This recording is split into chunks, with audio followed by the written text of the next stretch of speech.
চলো এরপরে next piece, price যাচ্ছে হচ্ছে 899, চলে যাচ্ছে 20 রুপিস অফ অন কমেন্টিং 879। এটা ভীষণ এক্সক্লুসিভ পিস, ঠিক আছে। প্রথমেই দেখিয়ে দিচ্ছি হচ্ছে এইটা কিন্তু যাচ্ছে হচ্ছে তোমাদের duffel bag in evil I, ঠিক আছে। ইভেল আইতে ডাফল ব্যাগ, জাস্ট দেখে নাও। এই যাচ্ছে হচ্ছে স্লিংটা, ভেতরে যদি কোনো অ্যাডিশনাল স্লিং থাকে বা কিছু থাকে সেটা আমি দেখিয়ে দিচ্ছি তোমাদেরকে।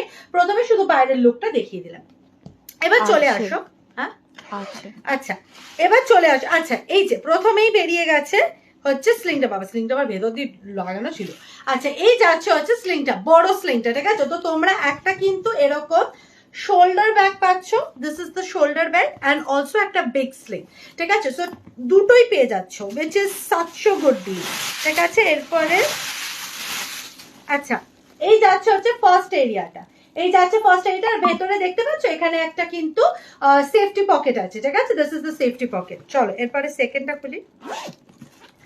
আমি যে কি এক্সপেক্ট করি যে এর ভেতর থেকে কি বেরোবে আমি জানি না, প্রত্যেকবার আমি দুঃখ পেয়ে যাই যে কিছু বের হচ্ছে না, ঠিক আছে। আচ্ছা, এই যাচ্ছে হচ্ছে আনাদার সেফটি পকেট, যেটা আমার আগের ব্যাগটাতেও ছিল।